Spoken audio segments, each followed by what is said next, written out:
Dobroveče svima.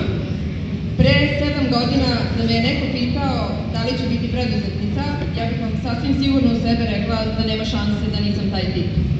Pre 6 godina postala sam mama, rodila sam Zara i donela apsolutnu promenu u mom životu i shvatila sam da o nekim stvarima nisam nikako razmišljala. Jedna od tih stvari su bile pelene. Ono što sam shvatila po povratku iz porodilišta posle par dana jeste da svaki dan imam jednu više kesu đubreta koju bacam i da svakih 5 do 6 dana idem u prodavnicu da kupim nove pelene koje će vrlo brzo završiti u đubretu. Tako da je moj novac jako brzo završava u kanti i to mi se nije svidelo. Posebno što mi kao porodica se trudimo da ostavimo što manje đubreta iza sebe i da recikliramo sve što možemo.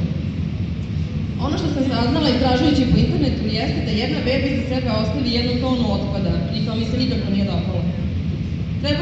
Shvatila sam da treba još malo da istražujem i da nađem bolje rešenje za svoje bebe i otkrila sam još jednu stvar koja me pomalo šokirala, a to je da svaka 3. beba u Srbiji ima neku vrstu reakcije od jednokratnih pelena i shvatila sam da moja beba može biti jedna od tih. Naravno, kao i svaka majka, tražila sam bolje rešenje za svoju bebu i ono mi je došlo kao poklon iz Britanije čak, u vidu paketa šarenih i mekanih pelena koje sam dobila od rođake i koje su se, zamislite, prale. Meni je bilo potpuno normalno da ovako slatke pelene perem sa svojim vešom u mašini i to sam shvatala kao super stvar da više ne moram da bacam onoliko đubre. Kad ih je Zara posle 6 meseci prerasla, ja sam krajnje optimistično sela na internet da naručim nove pelene i shvatila sam da većina inostranih proizvođača ne zna da Srbija postoji, prosto ne šalju pakete u ovaj deo sveta. I onda smo posle silnih muka i prijatelja i potezanja ne znam kakvih veza uspeli da prošvercujemo paket pelena za svoje dete iz Hrvatske i bili smo srećni. Međutim, pošto je to trajalo toliko dugo i bilo vrlo naporno, moj muž je došao na genijalnu ideju da ih mi proizvodimo u Srbiji kako bi omogućili drugim roditeljima da ih imaju za svoju decu. Meni se ideja dopala, mada ništa o tome nisam znala. Ja sam grafički dizajner i o tekstilu apsolutno ništa ne znam i shvatila sam da to ne mogu da uradim sama, pa sam u pomoć pozvala svoju kumu Violetu koja je tada imala bebi radnju na Vračaru i ona je bila dovoljno luda i entuzijastična da isto sa mnom uđe u taj poduhvat i ono što smo uradile, uzeli smo pare koje smo imale od svadbi, rođendana, dečijih, letovanja i umesto u Grčku na more 10 dana otišli da tražimo materijal da kupimo. Tokom prve godine uložile smo svoj novac u kupovinu mašina, nabavku materijala i plate za žene koje su šile naše pelene.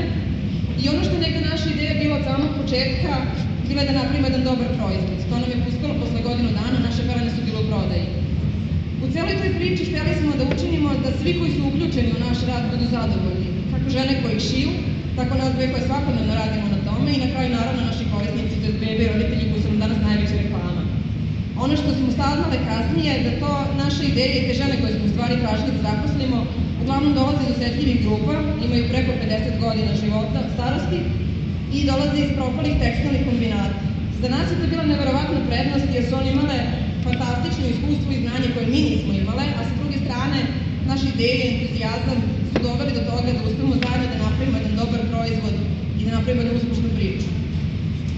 Danas kada me pitaju čime se bavim, ja kažem da sam grafički dizajner koji je pre svega mama, a onda preduzetnica i da su te dve stvari kod mene vrlo paralelno povezane jer su mi došle u istom trenutku u život. I ono što mislim da je za mene danas jasna situacija, to je da majčinstvo i roditeljstvo imaju vrlo slične korake i vrlo sličnu putanju. Kada dobijete dete, vi morate da uložite svo svoje vreme, sve resurse koje imate, da vrlo malo spavate, da tražite pomoć prijatelja i da gledate svaki dan kako vaše malo dete raste, uči, saznaje neke nove stvari, da uživate u tome i da zaista budete ponosni zbog postignutog i da ga pustite, da kažem, jednoga dana da ode od vas. Tako je slično i sa vašim privatnim poslom. Potrebno je da vašu ideju uložite jako puno vremena, jako puno truda, potrebno je da uložite naravno i nešto novca, da tražite pomoć prijatelja kada to treba, da se okružite ljudima koji će vas podržati ili da nađete takve koji će vas podržati svakako i da gledate kako vaša ideja raste, uči neke nove stvari i razvija se sama za sebe i razvija vas kroz taj isti put. Ono što mogu da vam kažem iz ličnog iskustva da je zadovoljstvo zagarantovano, da će novac možda doći ili neće i bez obzira na krajnji ishod, da li će doneti uspeh ili neuspeh, samo putovanje preduzetnika je jedno neverovatno iskustvo koje bi svako trebao da ima u svom životu.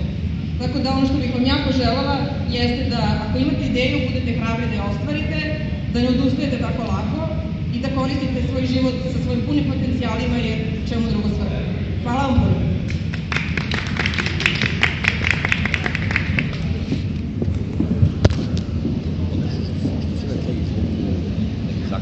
Dobar dan.